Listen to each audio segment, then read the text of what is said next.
안녕하세요. 우리가 이 세상을 살아갈 때 닥친 일 가운데 가장 슬프고 막막한 일, 가장 큰 일은 바로 죽음이라고 할 수 있습니다. 그래서 우리가 사람이 죽었을 때를 뭐라 그래요? 큰일이라 그러잖아요. 큰일 가운데 물론 결혼을 한다든지 이런 것도 큰일이지만은 바로 장례식보다 더 큰일은 없죠. 그럼 일이 많아서 큰일이 아니라 우리들의 마음이 받는 충격이 가장 크다 이렇게 말할 수가 있습니다. 이런 우리가 세상을 살아가면서 부모님이 돌아가시거나 또는 아내나 남편이 돌아가시거나 그렇지 않으면 자기 앞에 자식이 죽거나 이랬을 때 우리는 큰 슬픔에 빠진다. 부모가 죽은 슬픔 물론 큽니다. 그러나 자식이 죽은 부모의 슬픔보다 더 큰 것은 없다. 이렇게 말할 수 있을 것입니다. 부처님 당시에 슈라바스티의 한 부자가 아들을 잃고 완전히 절망에 빠져서 괴로워하고 있었어요. 근데 그 누가 위로를 해도 그 아들 잃은 슬픔을 달래지지가 않았습니다. 그런 고통 속에 있는 것을 아시고 부처님께서 그 장자를 위해서 그 집을 방문을 하셨습니다. 그때 부처님께서 이렇게 물으셨어요. 제가 신자여 그대에게 무슨 슬픈 일이 있는가? 너무너무 그렇게 절망에 빠져 있으니까. 그래서 그 제가 신자가 말하기를 예, 저는 오직 하나뿐인 아들을 잃었습니다. 요즘도 아들을 잃으면 슬프죠. 그러나 외아들을 잃으면 더 슬프지 않습니까? 근데 당신은 요즘보다 아마 더 심해요. 사람이 죽어서 슬프다 하는 것은 같을지 몰라도 당시에는 상속권이 남자에게밖에 없기 때문에 이 아들을 낳기 위한, 아들을 갖기 위한 이 노력이 굉장했습니다. 아들이 없으면 모든 재산이 다 국가에 뺏기게 됩니다. 즉 왕에게 뺏기게 됩니다. 당시 법이 그랬습니다. 제도가 그랬고 관습이 그랬어요. 그렇기 때문에 이 신체가 장애가 있다고 하더라도 정신적으로 이상이 있다고 하더라도 아무튼 아들이 있어야 돼요. 그것은 그냥 하나의 아들이기를 넘어서서 그의 재산에 속하는 거예요. 그런데 그 아들이 하나밖에 없었는데 그 하나뿐인 아들을 잃었으니까 아들을 잃은 슬픔과 자신의 미래에 대한 불안 이런 것까지 다 겹쳤다 이렇게 볼 수 있죠. 거기다 재산까지 많았으니까 얼마나 안타까웠겠습니까? 그때 부처님께서 그분을 위해서 이렇게 말씀하셨습니다. 제가 신자여 슬퍼하지 말지니라. 죽음이란 어느 한 장소나 어느 한 가정에서만 일어나는 현상이 아니니라. 죽음은 인간을 비롯한 모든 생명들에게 필연적으로 일어나는 것. 죽음은 이로 헤아릴 수 없이 많은 곳에서 항상 일어나는 것이니라. 그대여 이 세상에 태어나는 생명들은 그 어느 것도 필경 죽지 않는 것은 없느니라. 그러므로 자식의 죽음에 대해 너무 슬퍼하는 것은 옳지 않느니라. 무릇 바른 수행자는 죽음을 똑바로 직시하여 이같이 생각하여야 하느니라. 즉, 이 세상에 태어나는 생명은 언젠가는 반드시 죽게 되어 있다. 이를 모면할 자는 아무도 없다. 이 육신은 죽음의 최후가 되는 것이니 나는 죽음에 대해 경각심을 가지고 자기 자신을 다스려 나가야 하느니라. 그리하여 감각적 쾌락에 빠지지 않고 자기의 몸과 마음에서 일어나고 사라지는 모든 현상을 잘 관찰하여 마음을 고요히 하여야 하느니라. 제가 신자여 자식을 잃고 슬퍼하다가 어느 사이에 그대 또한 숨이 멈추고 말지 모르는 일이 아니겠느냐. 그대는 이 일로 해서 너무 슬퍼하거나 놀라지 마라. 무릇 슬픔과 공포는 애정과 애착 때문에 일어나는 것이니라. 이렇게 위로를 하신 뒤에 이렇게 개성으로 말씀을 하셨습니다. 사랑 때문에 슬픔이 일어나고 사랑 때문에 두려움이 일어난다. 사랑으로부터 해탈한 사람에게는 슬픔이 없거니 어찌 두려움이 있으라. 아마 우리는 이런 좋은 부처님의 설법을 듣고도 죽음을 당면한 사람들은 위로가 안 될지도 모릅니다. 우리는 누구나 다 죽는다는 사실을 알고 있습니다. 태어나면 다 죽지. 안 죽는 사람이 누가 있겠어. 그러나 개개인으로는 죽음이라는 것은 자신에게 있어서만큼은 일어나지 않는 일처럼 지금 생각하고 있다. 또 죽음이라고 하는 것은 자신의 가족에게만큼은 일어나지 않을 것 같은 착각을 하고 있다. 생각은 누구나 태어나면 죽지. 그래, 죽는 거야. 이렇게 생각하지만은 마음의 저 깊이, 무의식의 세계, 잠재의식의 세계에서는 죽음이 없는 영원한 삶을 살 것 같은 지금 착각을 우리들이 하고 있다. 여기 부처님의 말씀대로 죽음이라는 것은 어느 날 갑자기 닥쳐온 정말 하늘이 무너질 것 같은 그런 일이 아닙니다. 우리 주위를 돌아보면 지금 죽음이라는 것은 때와 장소를 가리지 않고 지금 계속 일어나고 있는 하나의 현상이다. 마치 바다에 가면 파도가 계속 일어나지만은 계속 사라진다. 파도는 끝없이 일어나고 끝없이 사라지죠.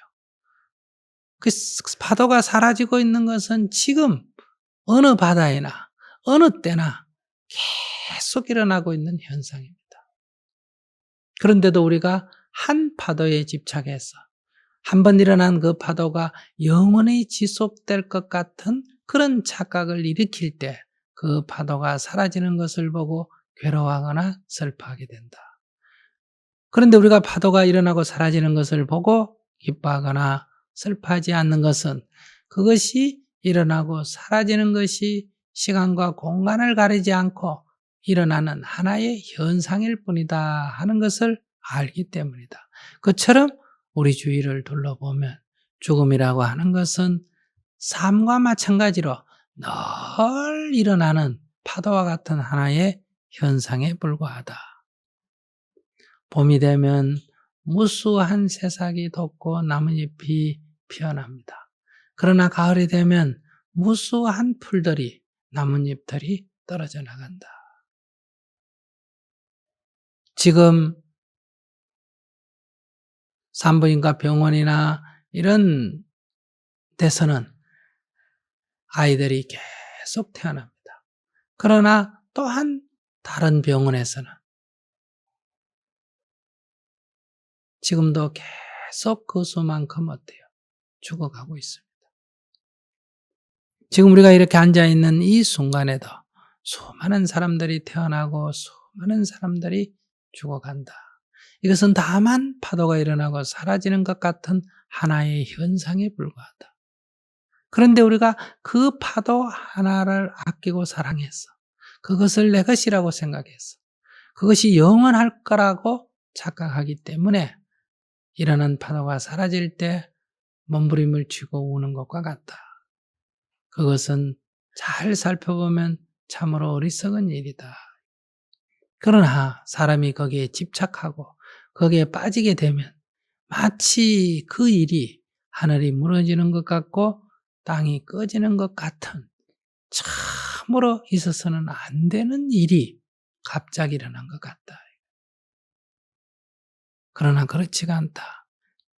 일어날 수 없는 일이 일어나는 것이 아니고 마땅히 일어나야 할 일이 일어나고 있는 거다. 어느 곳에서도 항상 일어나고 있는 일일 뿐이다.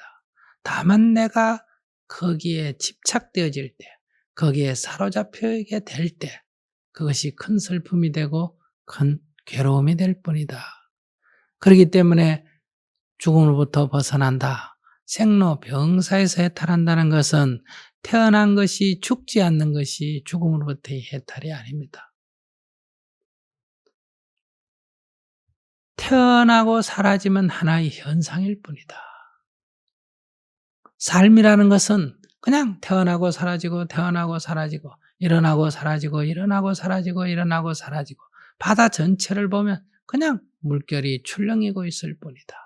사실은 일어난다 해도 일어난 게 아니고 파도가 사라진다 해도 사라진 것이 아니다. 그냥 물결이 출렁거릴 뿐이다. 그래서 이것을 뭐라 그럽니까? 생겨났다 해도 생겨난 것이 아니다. 사라졌다 해도 사라진 것이 아니다. 이것이 불생불멸이다. 생이라 하지만 생이 아니다. 사라고 하지만 사가 아니다. 멸이라고 하지만 멸이 아니다. 이런 얘기예요. 생겨난 것이 사라지지 않는 것이 불생불멸이 아니고 일어나고 사라짐은 하나의 현상일 뿐이고 그 본질은 생겨남도 아니고 사라짐도 아니다. 다만 그렇게 우리들에게 인식되어지는 거죠. 마치 일어나고 사라지는 것 같이 인식되어진다. 하나하나에 집착하게 되면 생겨나고 사라지는 것처럼 보여진다. 그러나 바다 전체를 볼 때는 그것은 생겨나는 것도 아니고 사라지는 것도 아니고 그냥 출렁거릴 뿐이다. 우리가 나뭇잎 하나, 우리가 풀 한 포기, 여기에 집착하면 어떠냐? 그것은 생겨나고 죽습니다. 그러나 지구 전체로 볼 때는 어떠냐? 나무 전체로 볼 때는 어떠냐? 그것은 나고 죽는 것이 아니에요. 그것은 다만 일어나고 사라지는 것처럼 하나의 현상일 뿐이다. 여기 우리가 화분에다가 씨앗을 하나 심었습니다. 얼마 지나니까 싹이 돋았어요. 또 시간이 경과되니까 점점 자라서 꽃이 피고 열매를 맺고 말라 죽었다. 이것을 우리는 나고 죽음이라고 말할 수가 있다. 그런데 이 속도를 점점 빨리 해가지고 씨를 심고 싹이 트고 자라서 꽃 피고 열매 맺고 죽는 시간이 한 달로 좁혔다. 다시 하루로 줄였다. 다시 1시간으로 줄였다. 다시 1분으로 줄였다. 다시 1초로 줄였다고 한번 해봅시다. 이걸 찍어가 필름을 아주 빨리 돌린다 이 말이에요.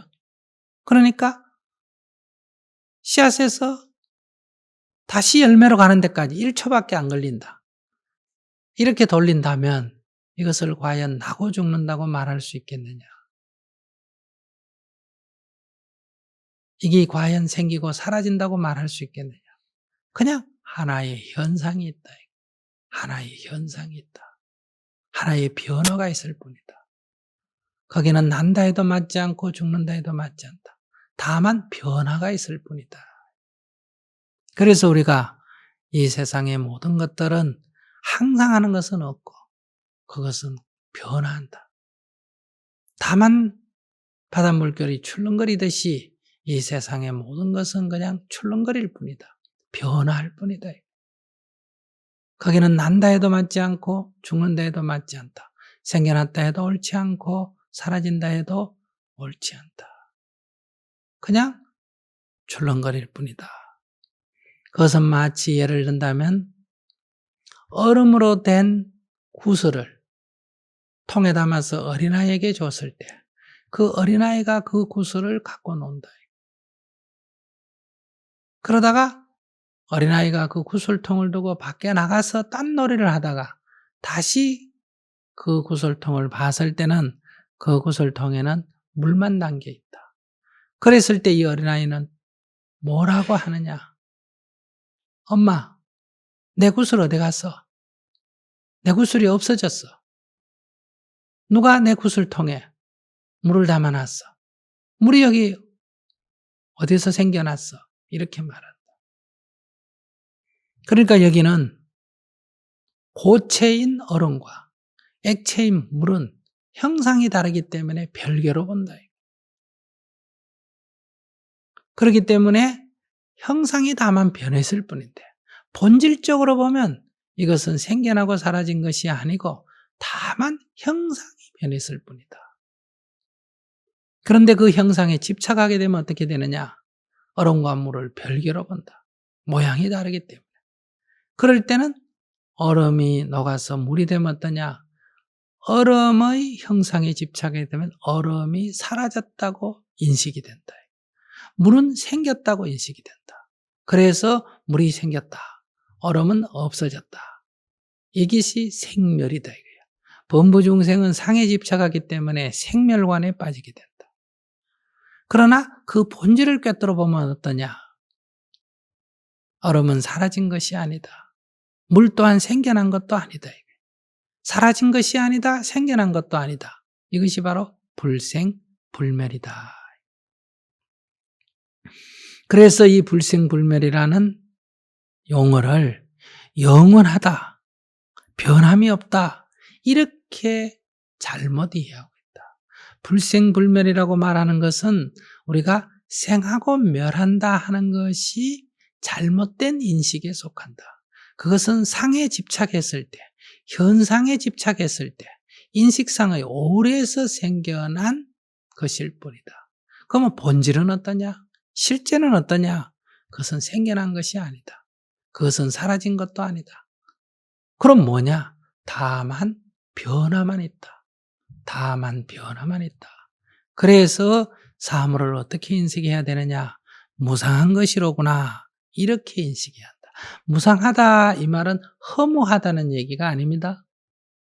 근데 우리는 무상하다 하면 허무하다고 생각한다. 그래서 제 행위 무상하다 하니까 불교는 허무주의자다 이렇게 생각하는 것은 잘못된 생각이에요. 무상하다는 것은 어떤 주관의 관념이 아닙니다.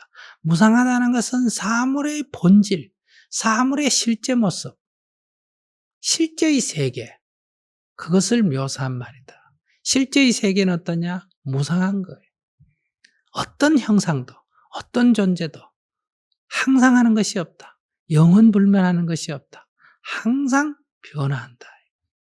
그런데 우리는 이 변화를 알지 못하고 그 형상에 집착해서 그 각각의 존재들이 개별적 단독자로 그리고 영원하다는 착각을 일으킨다. 그렇기 때문에 그 형상이 바뀌게 되면 어떠냐? 사라졌다. 생겼다. 이렇게 잘못 인식을 한다. 그래서 생멸에 빠진다.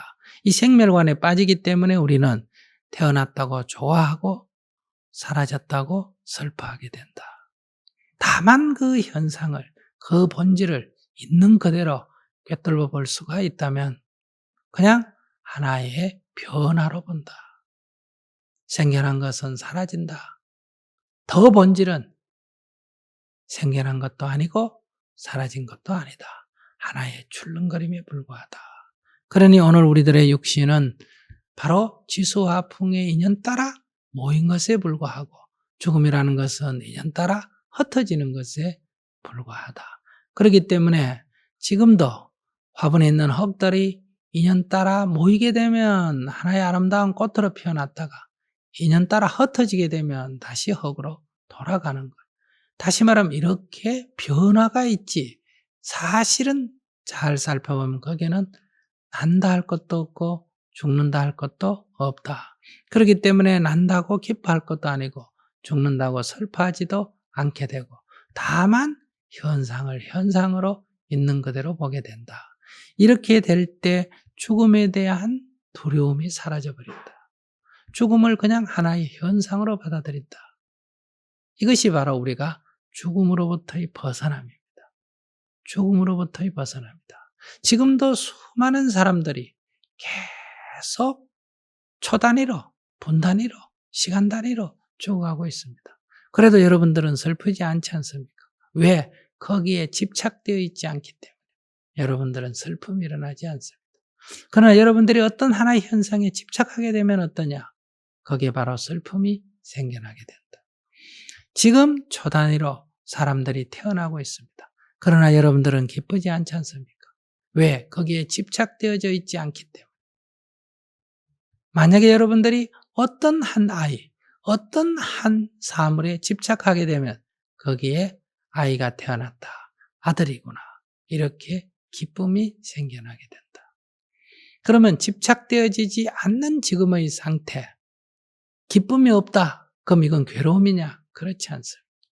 집착되어져 있지 않는 상태, 지금 괴로우냐? 안 괴롭다. 바로 집착되어지지 않는 상태는 거기는 고도 없고 락도 없다. 이 고도 없고 락도 없는 그러한 경지, 거기가 바로 진정한 안온의 경지다. 그렇기 때문에 우리가 고락을 떠나야 해탈한다라고 말할 수 있다.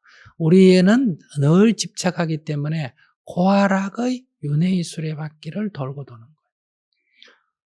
고의 극치가 지옥이고 락의 극치가 천상이에요. 그 중간에 굳이 나눈다면 6가지 도로 나눌 수가 있다. 그래서 우리가 고락의 이 수레바퀴에 벗어나지 못하고 거기에 갇혀서 뱅글뱅글 도는 게 육도윤회다 또는 윤회라고 말하고 거기로부터 벗어나 버린다. 이것이 해탈이다 이 말이에요. 그래서 우리가 사물의 본질이, 존재의 본질이 무상한 줄을 확연히 볼 수 있으면, 조견할 수 있으면, 그것을 경험할 수 있으면 우리는 고도락도 사라지게 된다. 그런데 우리는 순간순간 깨어있지 못하기 때문에 존재에 집착을 하죠. 그래서 착각을 하는 거예요. 그래서 거기에 생이 있고 사가 있는 바로 분별을 일으키는 거예요. 그럴 때 우리는 어떠냐? 괴로움이 생겨나게 된다. 이 괴로움이 생겨났을 때 바깥에 집착을 하게 되면 어떠냐? 죽었기 때문에 괴롭다. 이렇게 바깥 경계를 탓하게 된다. 괴로움이 일어나는 즉시 내가 집착되었구나. 이렇게 자기 쪽으로 돌이키게 되면 어떠냐?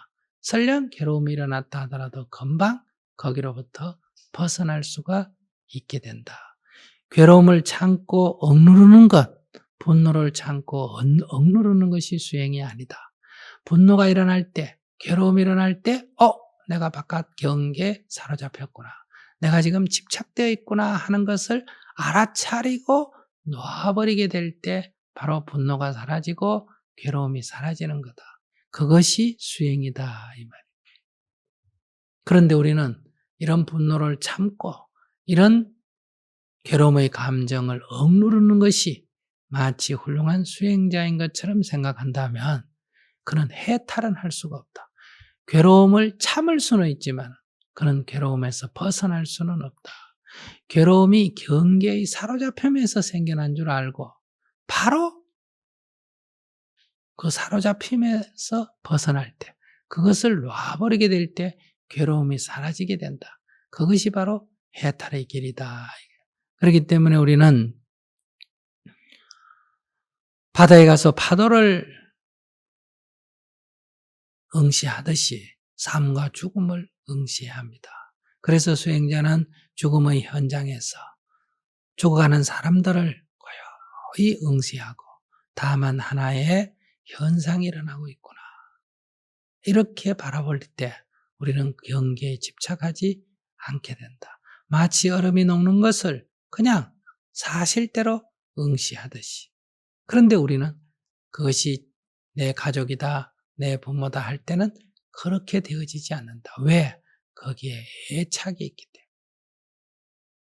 그 변화를 움켜쥐고 변하지 않도록 하려고 한다. 그러니까 변하지 못하도록 하려고 한다. 그런데 변화하는 것이 객관적 사실인데 그 변화를 막으려고 하니까 막아지지 않는 거예요. 그래서 더 큰 괴로움이 발생하게 된다. 이런 데서 우리가 부처님이 하신 말씀은 우리들의 감정에 치우친, 즉 경계에 사로잡힌 그 무지의 상태에서는 도무지 우리의 감정을 이해하지 못하는 말씀 같지만은 우리가 그 경계로부터 한 발 물러나서 찬찬히 부처님의 가르침을 귀담아 들어보면 그것은 마치 물이 높은 데서 나던 대로 흐르는 것과 같다 하는 것만큼이나 너무나 쉬운 얘기고 사실에 근거한 얘기다. 이렇게 사실에 근거하게 될 때는 우리의 번뇌는 사라지게 된다. 그래서 항상 사실을 사실대로 봐라. 이게 바로 정견이다. 이것이 조견이다. 이것이 바로 관이다 이거예요. 있는 그대로 사실대로 봐야 한다. 이렇게 우리가 공부를 해 나간다면 우리는 죽음으로부터도 조연해질 수가 있고, 즉 죽든지 말든지 상관없다 하는 외면이 아니다 이 말이에요. 그러니까 죽음이라고 하는 하나의 현상을 삶이라고 하는 하나의 현상처럼 하나의 현상으로 받아들이게 된다. 그렇기 때문에 지혜로운 자는 살아있는 생명을 일부러 끊지도 않고 죽어가는 생명을 일부러 억지로 붙들지도 않는다. 파도가 일어나는 것을 억지로 못 일어나게 하지도 않고 사라지는 파도를 억지로 못 사라지게 하지도 않는다. 파도가 인연을 따라 일어나고 파도가 인연을 따라 사라지듯이 우리는 인연을 따라 일어나고 사라지는 하나의 현상을 있는 그대로 응시하게 될 때 바로 우리들 마음속에 있는 모든 괴로움은 사라지게 된다. 자식을 잃은 이 부모는 자식이 죽었기 때문에 슬프다, 괴롭다라고 말하지만은 그러나 사실은 그 사물에 대한 집착이 그래서 일어나는 이 잘못된 견해가 괴로움을 불러오는 거지 아이 때문에 괴로움이 오는 것은 아니다. 그렇기 때문에 자식을 죽은 사람도 바로 그 괴로움에서 벗어날 수 있는 그런 기회를 부처님의 가르침을 통해서 당시에는 가질 수가 있었습니다. 그래서 오늘 우리들도 죽음을 찬양해도 안 되고 죽음을 슬퍼해도 안 된다. 죽음은 그냥 삶처럼 하나의 현상에 불과하다. 그렇기 때문에 살아있는 생명을 억지로 죽여서도 안 되고 죽어가는 생명을 억지로 온갖 것을 집어넣고 호흡기를 달고 식물인간을 보존하듯이 이렇게 살리는 것도 생명의 원리에 어긋난다. 인연을 따라 일어나고 인연을 따라 사라져가는 자연의 원리에 맞도록 하는 것이 바로 생명을 존중하는 태도다. 이렇게 볼 수 있겠습니다.